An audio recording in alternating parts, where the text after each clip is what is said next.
Okay, magandang umaga po sa ating lahat at heto na naman po tayo, mag-a-update na naman tayo dito sa mga nangyayari po sa mundo ng politika dito sa Pilipinas.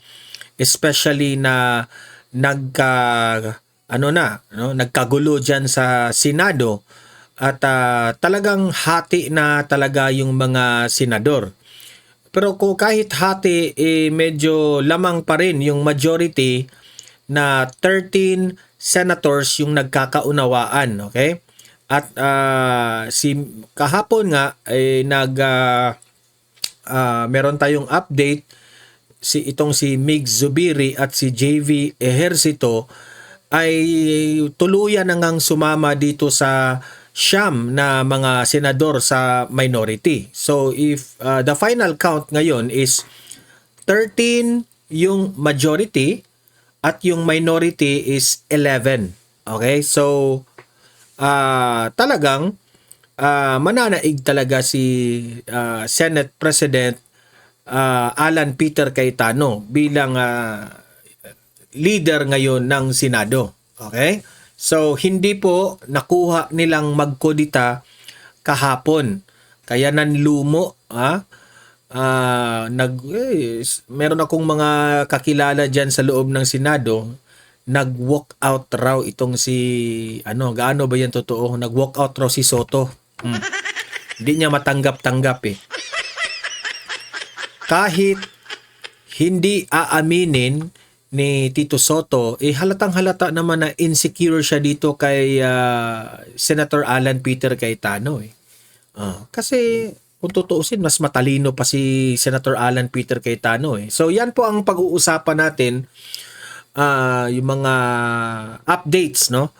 Na yan, si Mig Zubiri nagsalita na rin, no?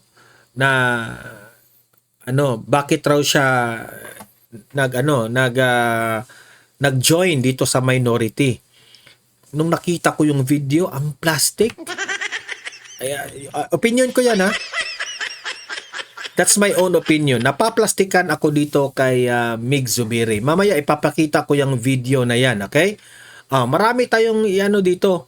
Kasi po, eto pa, matinding balita ngayon.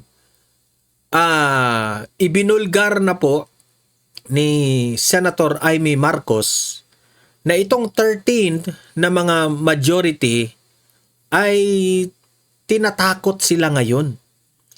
Tinatakot sila na mag-join sa 11 na minority.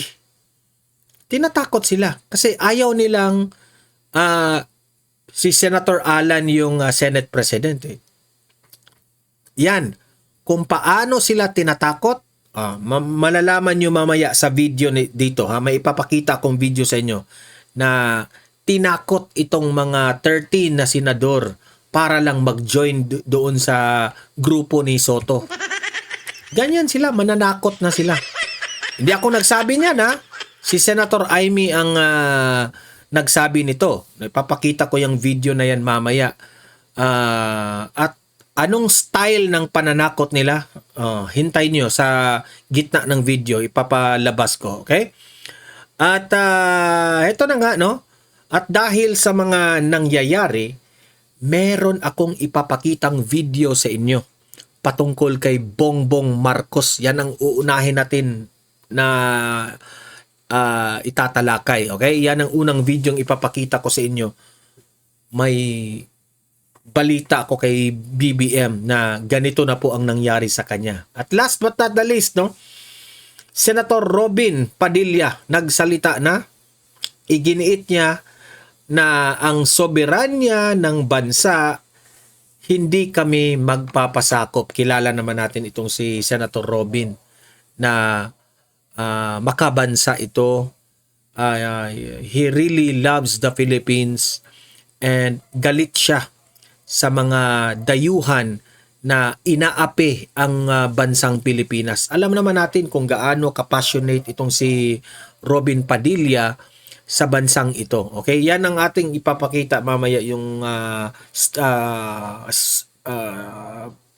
statement ni Robin Padilla. Okay? So guys, bago natin isimulan ang unang topic natin, paki-like muna at saka paki-share sa mga nanonood ngayon, okay? Para kakalat ito sa taong bayan. At sa mga first time dito nanood sa aking channel, if this is your first time, subscribe na po kayo. Kasi libre lang ang mag-subscribe sa YouTube, walang bayad yan, no? Kapag nakasubscribe kayo sa akin, updated na kayo sa ating mga trending at mga maiinit na balita araw-araw. Okay? So, subscribe na. Okay, so bago natin simulan,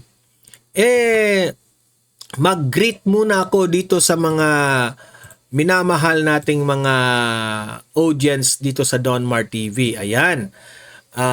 Maraming salamat sa pakulay nitong si Zenda Magno. Maraming salamat sa $2, ma'am, no? Canadian dollars ba yan? CA? Thank you, ma'am, sa super thanks from Zenda Magno. Mabuhay po kayo. Thank you. At itong si Gina Imohaf. Okay? Gina Imohaf. Ginaim Hoff. Ayan. I hope I pronounce it well, ma'am, ha? Thank you po sa $9.99. Okay? Nag-super thanks si Ma'am Gina. Ayan, thank you, ma'am. Thank you sa iyong pakulay. At tayo po'y nagpapasalamat sa mga graces that you have given to us. Okay. At heto, ito, patuloy pa tayo kasi ang daming nag-greet sa atin kahapon eh. Ayan. Sabi ni Felicida Denrado, "Good morning. I'm an avid follower of your Donmar TV. This is the first time I write my comments to your vlog. Always following your latest updates and comments." Ay, maraming salamat, Ma'am Felicida. Thank you. Gloria Abarca, "Hello, always watching from California. God bless." Ayan, maraming salamat, Ma'am Gloria.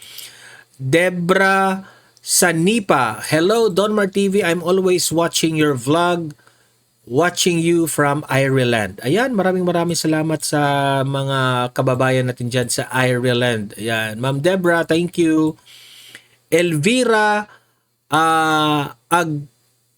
Kauli, okay, I hope I pronounce it well. Ma'am Elvi na lang, Ma'am Elvira. Ma'am Elvira, thank you very much. Hello, Donmar, watching from Markham, Canada. Ayan, thank you, Ma'am Elvira. Mariz Channel, "Good evening, Sir Donmar. Take care always with your family. Replay na lang ako, naabtan. Hehehe, at least nag-watch ako sa mga vlog mo." Ayan, thank you, Mariz. Ma'am Mariz, thank you so much, Ma'am Mariz. Mabuhay rin kayo sa ang inyong family. Ayan, thank you sa mga nagpapa-greet sa atin. Okay? So simulan na natin. Itong una nating ipapakita sa inyo na video. Okay? Itong unang video na ipapakita ko sa inyo, ito yung nagpapatunay na itong si Bongbong Marcos ay marami na pong dismayado dito sa presidente na ito. Okay? Dismayado sila. Isa na dito sa kaguluhan ng nangyari sa Senado, kung ano man ang sitwasyon ng ating gobyerno, it really will reflect on the leader or the president.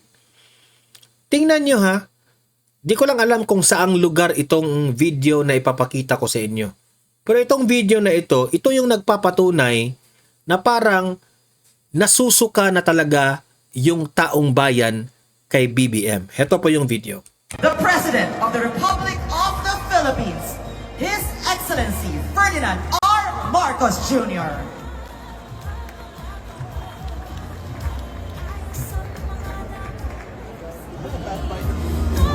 Mantakin nyo, sa sobrang daming taong sa event na yan, pumunta yung mga tao, ni isa man lang, siguro isa, dalawa, tatlo, yung pumalakpak, yung mga organizer siguro dyan o mga kasamahan ni BBM dyan, yun lang ang pumalakpak. We may now be seated. The President of the Republic. Ayan o, wala talaga. Tingnan nyo. Ayan, makita mo, the coffee bean. Nagtayuan yung mga tao. Tingnan nyo, nagtayuan yung mga tao. Nakapalibot yung mga cameraman. Ayan. Klarong-klaro naman siguro, ang laki-laki ng boses ng host. The President of the Philippines, ang laki-laki ng Bongbong Marcos Jr., siguro naman, hindi naman siguro bingi yung mga tao dyan na hindi pumalakpak. Hindi talaga pumalakpak. So, isa lang ang aking observation dyan o hinala. Lahat ng nandyan sa event na yan, nasusuka na kay BBM. Nasusuka na kay BBM. Watch closely ha. Watch closely. Huwag niyong tingnan si BBM kasi alam naman nating ngiwi yan. Di ba? Hindi na magbagong ngiwi talaga yan. Ang tingnan ninyo, yung mga taong nakapalibot kay BBM, tingnan ninyo yung reaction noong tinawag ang kanyang pangalan. At saka kitang-kita naman si BBM. Of the Philippines, His Excellency Ferdinand R. Marcos Jr. Isa, dalawa. Dalawa yung nakita kong pumalakpak. Yung iba nakatayo lang. We may now be seated. Yung host gumanon lang, you may now be seated. Kasi wala talagang pumalakpak. Di ba?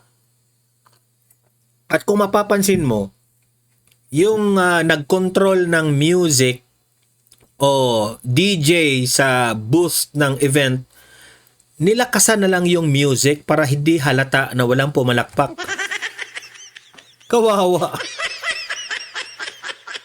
Alam mo, Bongbong Marcos, siguro naman sa ngayon, napaghalataan mo na wala nang gusto sa'yo. Unang-una, the number one reason yan, bakit ayaw ka na ng taong bayan, BBM, okay? Ito yung number one reason yan. Hindi po nagugustuhan ng taong bayan sa ginawa mo kay former President Duterte. Okay? Kasi wala silang nakikita doon na dapat si Duterte ay ikulong sa mga dayuhan. Nagugustuhan ng taong bayan ang mga ginawa ni former President Duterte noon sa war on drugs. Marami pong mga inosenteng bata, mga inosenteng pamilya ang nasave dahil sa war on drugs na yun. Kasi dati, nung panahon ni Pinoy, talagang lugmok ang Pilipinas. It's very sad on the taong bayan na ang bawat yung mga pamilya, siguro swerte na lang yung kung walang jadik sa pamilya ninyo. Pero kung meron pong lulong sa droga ang pamilya ninyo, apektado ang pamilya at sira talaga. Okay? At dahil kay Tatay Digong, nilinis niya yun. At nabigyan niya ng magandang buhay ang bawat isang Pilipino dahil sa war on drugs. E di syempre, yung mga casualties na nangyari na ibinibintang nila sa mga Duterte na EJK, gawa-gawa na lang yun sa mga kalaban sa politika ng mga Duterte. E di syempre, mga jadik yun nagurgur. Sinakyan na lang ng mga pamilya ng mga jadik na ito yung pamumulitika ng mga dilawan. Sila De Lima, sina Hontiveros, yung mga pare at madre na hindi sang-ayon sa war on drugs, sinakyan na lang ng mga di umano itong mga biktima raw ng EJK. Sinakyan na lang nila. Kasi hindi nila matanggap-tanggap na ang kanilang pamilya, isang mga miyembro ng kanilang pamilya, mga jadik, mga lulong sa droga. Tapos ginugurgor ng gobyerno ni Duterte at that time kasi lumalaban eh. Ang instruction ni Tatay Digong at that time is na unahan nyo na kaysa kayong mga pulis yung nagurgur. So ngayon, that's one of the reason bakit parang nasusuka na ang taong bayan kay BBM. Hindi man, the video doesn't lie. Kitang-kita natin sa video na very dry. So dry. Walang pumalakpak. Tingnan nyo kasi makikita mo naman yan sa YouTube. Meron silang YouTube channel itong Malacanang, RTVM. Kung i-click mo doon, makikita mo doon ang mga araw-araw na mga events ni BBM. Kino-cover yan ng Malacanang. RTVM yung sa Malacanang. Tingnan mo lahat ng mga videos doon sa mga events ni BBM. Pagtawag ng pangalan ng presidente, wala talagang papalakpak. So, deserve mo yan. Bangag ka eh. Deserve mo yan.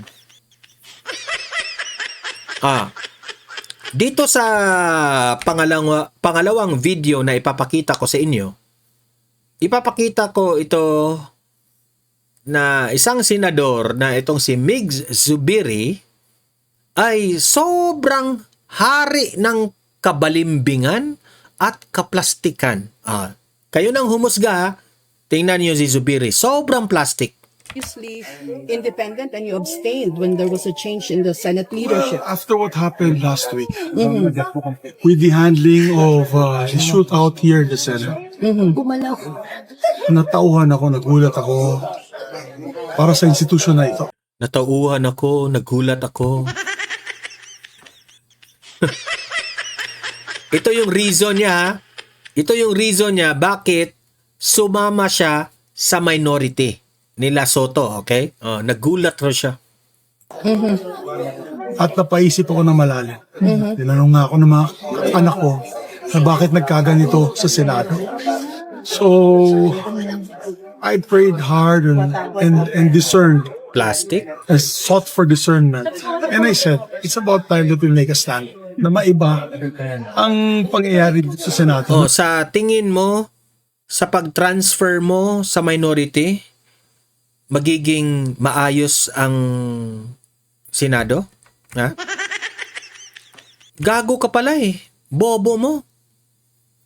Hindi naman yung 13 na majority ang nanggugulo. Ang nanggugulo, pinasok ng NBI na hindi inamin ni Matibag. Bakit ngayon, pagbibintangan mo yung 13 na senador, kaya pumunta ka doon sa minority? Ha?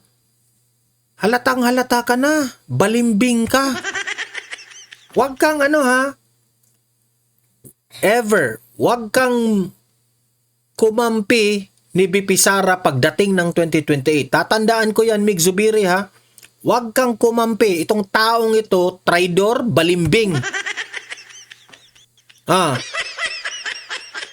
Maibalik natin ang dignidad ng Senado. Kung gusto mong ibalik ang dignidad ng Senado, ikaw, huwag kang balimbing. Make a stand. Huwag kang pagitna-gitna at pa-safe ka. Gago ka. For the first time in the history, nagkaputukan dito. Diyos ko po. At nagkagulo. Kasalanan ba yun ni Cayetano? Kasalanan ba yun ng 13 senators? That has never happened in the history of this great body. Yeah. So, we made a decision. I made a decision on my own with my family that things have to change. Pinama po pa yung pamilya mo? Do not decide basing on your family. You decide basing on the taong bayan. Gago ka pala eh. You are not serving your family, Mig Zubiri. You are serving for the Filipino people. Kaya, wag kang Irarason mo pa yung pamilya mo eh. Okay, so Senator what more Migs, did you after say? the FELCO, maayos na po bang Senate? Diba? Iba rin yung kayabangan ni Mig Zubiri, no? Ibang style rin ng kayabangan niya. Eto naman. Eto yung sinabi ko sa inyo na si Senator Amy Marcos, ni-reveal niya dito sa video na ito na hindi po umubra ang kudita kahapon kasi kinukonvince nitong mga Soto group, no? Na halina kayo. Punta na kayo dito sa 11 members kasi magkudita tayo. Papalitan natin si Cayetano. Yan siguro ang plano nila Soto pero hindi umubra. Kasi hindi nila na-convince. At ni-reveal ni Senator Amy na tinatakot raw sila. Tinatakot sila. Kapag hindi kayo sumama sa amin, ay kakasuhan ko kayo. Kaya ngayon si Jinggoy at ilang mga inaakit nila, di umano, itong sabi ni Senator Amy may mga kaso ng lumutang. Kinasuhan na kaagad. Kasi kung hindi ka sasama sa kanila, kakasuhan ka raw. Ano kayang ikakaso nila? Ito. Pakinggan natin si Senator Amy. Senator, ba't hindi natuloy yung coup kanina? Walang coup na nangyari. Walang Senate leadership change. Naku, Kahit ang chismis mugong lang. over the weekend. Chismis lang yun. May operation yata na sungkitin ang napakarami sa amin. Ayaw naman magpasungkit. Kung ayaw magpasungkit, kung sino-sinong tumatawag at nananakot. Ayan, meron ng kaso bigla Ganyan sila kadesperado itong grupo ni Soto. Susungkitin nila itong 13 na majority. Susungkitin nila. Kapag hindi ka mag-join sa kanila, kakasuhan ka raw. Nananakot sila. Ganyan kagahaman ng kapangyarihan yung mga dilawan na yan. Dilawan talaga. Jinggoy. Naasahan namin sunod-sunod yung mga kaso. Tingnan niya. Napakarami sa Ulitin natin kung anong nangyari kay Jinggoy. amin. Ayaw naman magpasungkit. Kung ayaw magpasungkit, kung sino-sinong tumatawag at nananakot. Ayan, meron ng kaso bigla si Jinggoy. Naasahan namin sunod-sunod yung mga kaso. Hindi naman to tama. Hindi naman tama itong pananakot. Ano Hindi yun? naman tinadaan dyan. In relation to the coup? Tingnan mo naman yung timing. Nung hindi pumayag na magpasungkit yung ilan sa amin, biglang naglalabasan yung kaso. Tama ba yun? Pag hindi nadaan sa incentive package, dinadaan naman sa pananakot. Hindi naman ito tama. Hayaan natin ang batas at lahat ng mga patakaran. Ngayon, pinapalabas na naman na tumakas daw si Bato rito. Hindi ba tumakas yun? Lumakad ng malaya. Correct. Paano? May 72 hours. Wala namang PRO yung Korte Suprema. Wala namang warrant. Ba't hindi na lang nila sundan ang proseso ng ating batas? Kung may warrant yung ICC, pakita.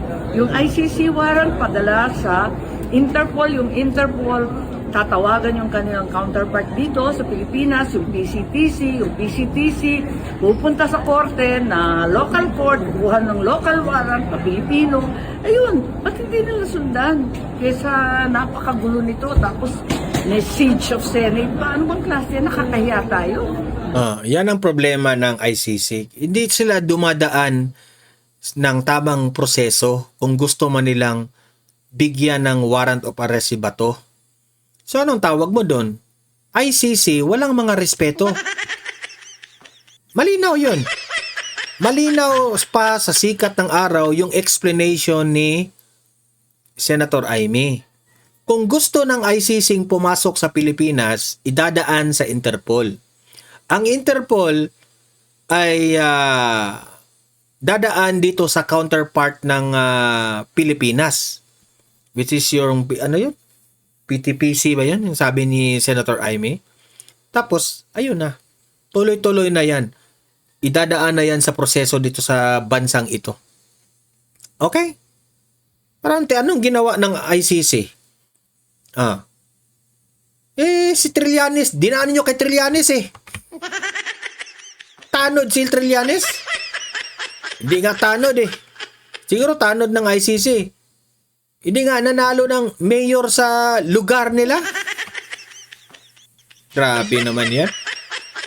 Di sablay. Tapos, kayong grupo ni Tito Soto, kayong mga senador na minority, ito lang yung masasabi ko sa inyo. Bakit kayo nananakot kung hindi nyo makuha-kuha ang Senate President? Hindi ba kayo makapaghintay? Hindi ba ninyo matanggap-tanggap na meron po tayong tinatawag na demokrasya? Kung sino yung marami, irespeto natin? Kailangan pa ba nating manakot ng ibang senador para lang sumama sa inyo? Para naman yatang sobrang desperate na talaga yung mga ginagawa ninyo? Napaghalataan na kayo na sobra na ang gahaman sa kapangyarihan ng mga isip at dibdib ninyo. Madness ang mga utak ninyo at puso. Madness! At dahil dyan, panoorin natin itong statement ni Senator Robin Padilla para matauhan kayong mga dilawan at mga loyalista. Sir, maraming salamat po sa inyong panahon. Sir, kamusta po ang sesyon ngayong Lunes? Everybody is happy po ba, sir? Siyempre po sa mga oras na ito, ang 13 po ninyong mga masasabi po nating mayorya ngayon ay nagtagumpay po na hindi po ma-unseat ang ating SP, ang ating Senate President ngayon na si Senator Alan Peter Cayetano. Kaya tayo po ay muling makikibaka bukas kung ano po uli ang mangyayari.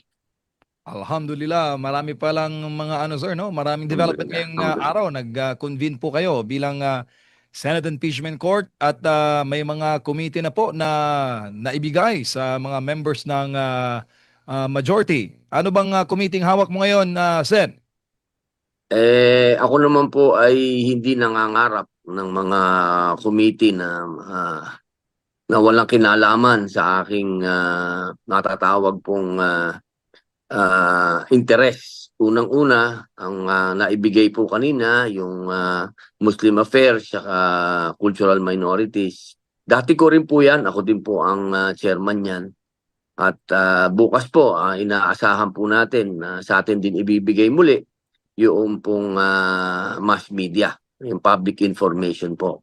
Yan po yung mga may kinalaman sa ating advokasya.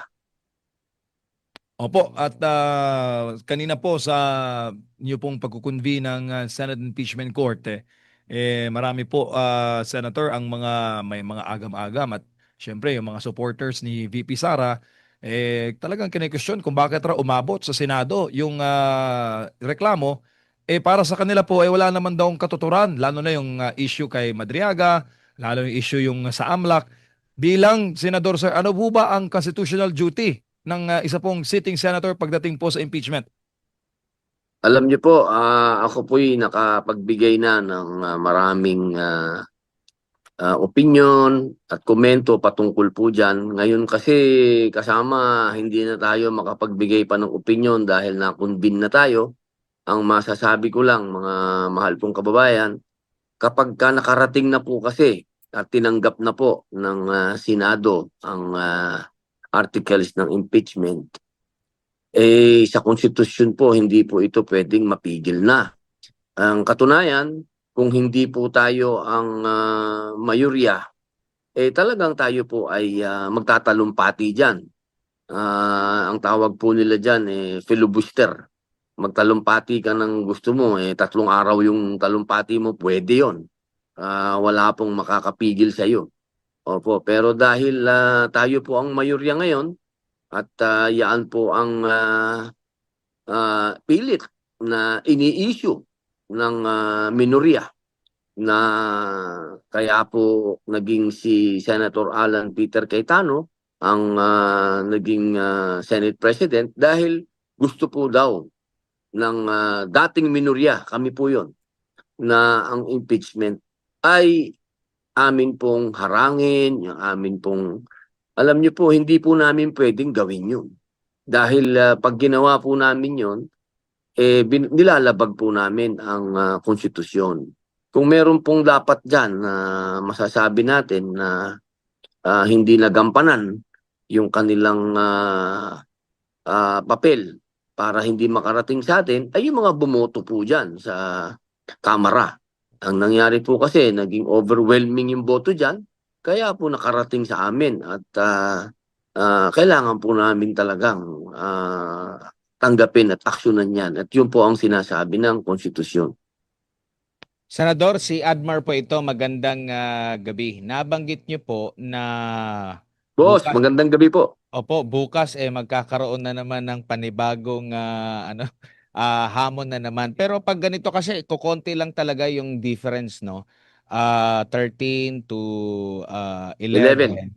Sa tingin niyo po, makakaapekto ba ito sa mga, kasi ang daming problema kinakarap ng bansa ngayon, maliban dyan sa issue ng impeachment, sa korupsyon, yung crisis natin ngayon, tsaka yung mga pending ninyo na mga panukalang batas. At mayat maya ito yung laging na nabubuhay na baka magkakaroon ng palitan. At stake yung mga main trabaho ng mga senador po, Senator. Yan po ay yung mga opinion po yan ng kabilang panig. Dahil sa totoo lamang po, matagal naman po nakaupo ang mayorya nila. Tumakbo naman po, no? Pero masasabi po natin na nabigyan din po sila ng mahabang panahon. Pero wala naman din po na masasabi natin na nabinbin, ano? At ganoon din po sa amin. At wala naman din pong mabibinbin. Dahil kami po, nung kami ang minorya, hindi naman po kami pumipigil ng mga kanilang mga masasabi nating mga panukala na makatutulong sa bayan. Katunayan, noong pong nakaraan na break, kung naaalala niyo po, wala naman nagbakasyon po sa minorya. Kami po'y nag-aantay doon sa sinasabing special session para po pag-usapan yung old regulation. Wala nga, nandun na nga po ako sa dahig Umuwi pa ako. Dahil handa po tayong harapin lahat kung ano yung issue ng taong bayan. Ito pong nagaganap na ito, hindi po ito usapin ng namulitika lang. Hindi po. Marami pong issue dito sa ating bayan na kailangan pong harapin ng ngayon ay mayorya. Dati po kasi kaming minorya, hindi namin masyadong maharap yung mga issue na yan sapagkat hindi po kami yung mayorya. Kasi mahalaga po yung ikaw ang mayorya. Kaya po itong pagkakataon na ito, kung ano man po yung sinasabi ng minorya ngayon, na kami po ay nag-aantala, hindi po. Hindi po totoo yun. Hindi po kami nag-aantala. Katunayan, nakita nyo naman po, ini-issue nila yung pag-convene ng impeachment. Nakita nyo po, yan po ang unang-unang business na ginawa ng ating bagong Senate President. Hindi po nagkaroon ng konting hadlang o humadlang ang kahit na sino. Dahil yan po ang sinasabi ng saligang batas. Opo. Senator, dito po sa bahagi po ng majority, marami kasi mga balita ngayon na kesyo magkakaroon ng palitan ngayong araw na ito. Meron ding mga balita na meron dang pinipressure ng mga miyembro ng majority para umanib dito sa kabila. Sa inyo po, meron po ba kayong alam na may mga kasamahan kayo sa majority na may ganyan po na nape-pressure po or pinipressure? Maraming mga sirkumstansya po, Senador? Ako po kasi ay bago lang po akong senador. Ano? At ako po ay sa totoo lang po, hindi po ako nakikialam dyan sa pagpapalit ng liderato. Dahil ako po'y walang ka-interest sa mga komite na alam kong big time na mga komite. Kaya ako po'y hindi nakikisama dyan sa mga anong mga pressure na yan. At lalo na po, no? Isang bagay lang po lagi ako, partido. Kung ano ang sinabi ng PDP, yan po ang mangyayari at yun ang susundin ko. Ngayon, kung meron po yung mga pinipressure, yan po ay sinabi na kanina ni SP, ni Senate President Alan Peter Cayetano, dahil siya po ang unang nakakaalam dyan kung sino yung mga kasama namin nape-pressure. At sabi nga po niya, read between the lines. So siguro po pinakamagandang mangyari po diyan ay makapagpahayag si Senator Alan Peter Cayetano, ang aming SP, kung sino po yung mga sinasabing nape-pressure. Kasi kung pressure po ang pinag-uusapan, walang pinakamatinding tumanggap lahat ng pressure kundi si Senator Bato de la Rosa, no? Wala po siguro makakapantay na sa ginawang pagsulpot ni Senator Bato diyan sa Senado. Kung ikukumpara po lahat ng pressure, siguro yan na po ang pinakamatinding pressure. Opo, kunin ko lang po yung opinion ninyo dahil lumabas din ngayong araw na ito yung balita. Though ano pa ito galing pa ito sa DOJ na pinasasampahan nila sa ombudsman. Hindi pa talaga yung galing sa ombudsman, pasasampa doon sa Sandigan Bayan. Pero ipinakalat na agad nila, nag-press conference pa. Kaugnay nga po doon sa kasamahan nyo po na si Senador Jinggoy Estrada. Sa tingin nyo po, ito po ba ay nataon lang or itinaon, Senador? Matinding coincidence po yan. Na eksakto sa panahon na ito. Siyempre po, hindi natin maalis na makapagbigay ng maraming kulay yan. Dahil masyado naman po yung timing. No po. Siyempre, ako naman po hindi ko alam ang mga istorya niyan. Pero pagka tiningnan mo ng talagang point blank, parang masyado yung eksakto yung timing po. Opo. Bago lang si partner MJ, dito po sa panibagong set ng mga chairman, no, yung iba na-retain, yung iba bago ulit na kanilang sa chairmanships po. Ano po yung inaasahan nyo po? Meron ding inaantay, lalo na yung sa Senate Blue Ribbon Committee dahil maraming excited po sa mga dapat imbestigan, lalo na sa issue ng corruption po, Senador. Ako po naman ay siyempre yan po ay very interesting yan. Dahil alam nyo naman ako po mulat noon pa. Gustong-gusto ko na yung mga parliamentary debate. Siyempre po, ako po ay tagahanga din naman ni Senator Pampilo Lacson. Ginawa ko nga po yung pelikula niyan, 10,000 Hours. Saludo din po tayo dyan. Siyempre, ngayon naman po, umuugong-ugong na ito'y babalik na naman kay Senator Rodante Marcoleta. So magkakaroon na naman po ng panibagong debate yan. Yan pong mga ganyan debate, matuwa po tayo dyan. Yan po, tanggapin natin yan ng maluwalhati. Hindi po yan nagpapatagal. Yan po ang demokrasya. Kapag nakikita nyo po na ang inyong Senado ay hindi walang kutsabahan, ibig sabihin, buhay ang demokrasya. Kaya ako po, inaasahan ko po na magiging makulay itong Blue Ribbon. Sapagkat siyempre po, maririnig na naman natin yung boses ni, kung siya nga po, hindi ko pa po alam, si Senator Rodante Marcoleta o mananatili po yan kay Senator Pampilo Lacson. Opo, Sen, gaano kahalaga? Kasi kung ating pong pagbabasihan ng komento po ng taong bayan, they are very, very calling the Senate na ipagpatuloy po yung flood control probe. Kayo po, sir, bilang nasa frontline ng pagbabalangkas ng mga panukalat, pag-iimbestiga po dyan sa mataas na kapulungan, gaano po kahalaga na matuldukan po at matunto natin kung sino po ang mastermind ng flood control anomaly? Yan po ay wala naman pong kumukontra dyan. Maging si Senator Marcoleta o si Senator Lacson, maging si SP Soto, maging si SP Alan Peter Cayetano, maging si SP Mig Subirian, maging si SP Chis Cudero, lahat po yan ang gusto ay talagang maipagpatuloy ang pag-iimbestiga po sa flood control dahil kailan lamang po ay bumaha na naman ang buong Maynila. Yan po ay hindi na po yan kasi makakalimutan ng ating mga kababayan dahil nasa harap po nila yung problema Nasa harap nila ang ganap. Kaya naniniwala po tayo na kahit na sino po ang mamuno gayon dyan sa Blue Ribbon, magpapatuloy po ang pagdinig po dyan. Opo, kasi pagbabasihan mo, Senator, yung komento po ng inyo pong mga supporters at ng netizens, para bagang nakukulangan sila doon sa flood control probe sa pamumuno po ni Senator Ping Lacson. Bitin daw Inaasahan naman po natin yun kasi siyempre nasa minorya po tayo. Mm. Lahat talaga ng gagawin ng mayorya ay pupunahin po natin. Siyempre ganyan po talaga. Opo, yan po ang demokrasya sa atin. Ngayon naman po, siyempre kahit sino naman po sa mayorya ngayon, ang uupo dyan sa Blue Ribbon, ang minorya din po ngayon. Siyempre, gagawa din po ng mga pagpuna. Kaya maganda po ito. Abangan po natin ito, mga mahal kong kababayan, sapagkat umaandar ang demokrasya sa Senado. Opo, sir. Ito lang concern ng ating mga kapatid sa BARM. Ngayong araw po kasi alam kong napanood niyo na siguro, sir, yung malakihang rally po sa Cotabato City.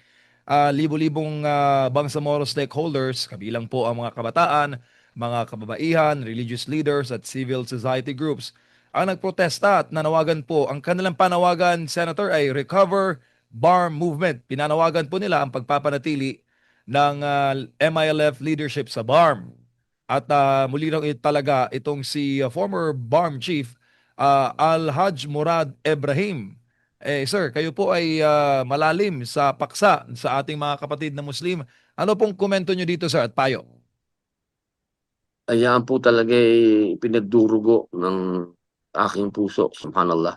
Alam niyo po, ang aking pong relasyon sa BARM, kahit kailan ay hindi naging political. Ang aking pong relasyon sa kanila ay spiritual. Kaya ito pong mga nababalitaan natin na ganyan, na nagkakaroon ng hidwaan sa loob ng MILF, sa loob ng BARM government, masakit na masakit po sa atin yan sapagkat ang BARM ginawa po yan para sa ating mga kapatid na MILF. Sila po ang una na dapat ay mamuno dyan. Ang nakakalungkot po kasi parang nauulit yung nangyari sa ARM na ang MLF din ay ganyan ang nangyari. Kung natatandaan nyo po, ganyan na ganyan din po ang nangyari sa MNLF hanggang sa huli. Sila-sila na po ang nagkaroon ng hidwaan. Ngayon, ganyan na rin po ang nangyayari ngayon sapagkat ang Chief Minister po ngayon MILF din po yan. At yung mga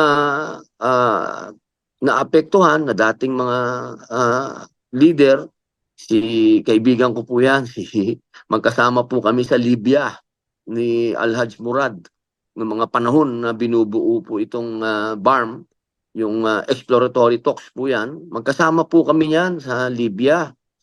Kaya napakasakit po sa akin na ganito yung nangyayari. Kaya sana po pakinggan po ng ating mahal na Pangulo kung ano ang nararamdaman ng mga MILF, lalong-lalo na po yung may kinalaman po sa ground.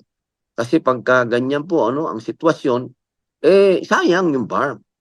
Sayang po kung hindi ang dapat una ditong makinabang sa pagiging mga pinuno yung MILF. At siyempre po hanggat may kaguluhan na ganyan, yung inaasahan po nating pag-unlad, magiging malayo. Sana po gamitin ng ating Pangulo ang kanyang kapangyarihan upang magbuklod-buklod yung mga pamunuan po ng MILF kung sino ang bumuo ng BARM. Wag muna po natin masyadong pinag-iintindi yung mga wala namang kinalaman sa MILF. Kasi tandaan po natin, kung walang BARM, walang MILF. Kung walang MILF, walang BARM. Wag po sana tayong magaya sa arm ng MNLF na unti-unting nawala. Opo, Senador, bilang panghuli na lang siguro, mensahe nyo po sa ating mga kababayan sa mga pangyayari, mga kaganapan po dyan po sa Senado. Unang-una, mga mahal kong kababayan, ako po ay nagpapasalamat po tayo sa ating nag-iisang Diyos at siyempre po sa SMNI, nagpapasalamat po tayo kay Pastor Kibuloy na patuloy po na nakikipaglaban para sa katotohanan.